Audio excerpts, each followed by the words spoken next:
Praise lord. ప్రభువైన యేసుక్రీస్తు నామమున మీ అందరికీ శుభములు. మన యొక్క నూతన భాగంలో నుండి మొదటి తెస్సలోనిక రాసిన పత్రిక మొదటి అధ్యాయము 10వ వచనం యొక్క చివరి భాగం, దేవుని వైపునకు తిరుగుడి.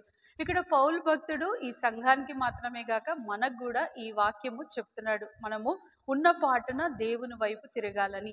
మనం ఇప్పటి వరకు ఆయన యొక్క విమోచన కొరకు ఏ విధంగా అయితే ఎదురు చూసినప్పుడు ఆయన యొక్క గొప్ప రక్షణ మనకి ఇవ్వబడిందో, ఆ యొక్క రక్షణను కొనసాగుటకు ఆయన యొక్క రెండో రాకడ కొరకు కూడా మనం ఎదురు చూడాలని ఆయన యొక్క ఆశ. అందులో మనం ఆ దైవోగ్రత నుంచి తప్పించబడతాం, ఆ రానున్న నష్టాన్ని నుంచి తప్పించబడతాం. మన యొక్క గత జీవితాన్ని మనం గమనించుకున్నట్లయితే మనం తీసుకున్న తప్పుడు నిర్ణయాల ద్వారా మన యొక్క పాపపు స్థితిలో ఉన్న మన యొక్క గత ఆచారాలు, గత వ్యవహారాలు కేవలం మనల్ని మాత్రమే ప్రేమించుకుంటూ ఆ పొగడతల కొరకు మాత్రమే జీవిస్తున్న మనము ఇప్పటి వరకు ఒక్కసారి కూడా ఆయన తట్టు తిరగలేదు. ఆయన ఎందుకు మరణించాడు అనేది మాత్రం కూడా గుర్తించలేదు. ఎందుకు రాబోతున్నాడు అనే సంగతే మర్చిపోయినాం. ఇవన్నీ పక్కన పెట్టి ఇప్పుడు మళ్ళీ తిరిగి ఆయన తట్టు తిరగాలని ప్రభు యొక్క కోరిక. మనం ఆయన తట్టు తిరిగినప్పుడు మన యొక్క లక్షణాలు, అవలక్షణాలన్నీ మలచబడి ఆయన యొక్క కొత్త నూతన వ్యక్తిగా ఆయన మనం మార్చేవాడుగా ఉన్నాడు.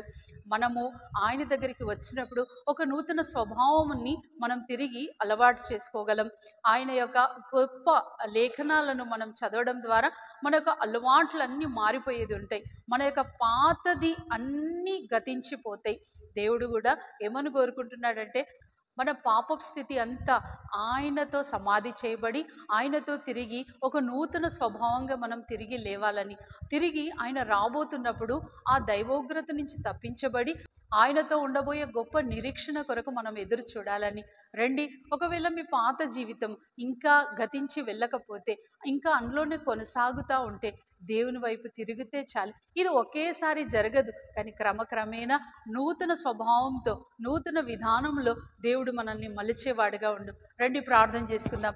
ప్రియమైన తండ్రి, యేసు ప్రభు ఘనమైన నామంలో ఆ యొక్క పాప స్థితి నుంచి దేవా మమ్మల్ని విడిపించమని ప్రార్థిస్తున్నాం. తిరిగి మేము నీ చేత సమకూర్చబడినట్లుగా కృప చూపించమని ప్రార్థిస్తున్నాం. ఆ యొక్క రెండో రాకడలో మేము కూడా నీతో ఉండ ఆ గొప్ప భాగ్యంలోకి మాకు అనుగ్రహింప చేయమని ప్రార్థిస్తూ, ఆ గొప్ప నిరీక్షణ దేవా మాకు దయచేసి కృప చూపించమని ప్రార్థిస్తూ యేసుక్రీస్తు నామంలో ప్రార్థిస్తున్నాం తండ్రి. ఆమేన్.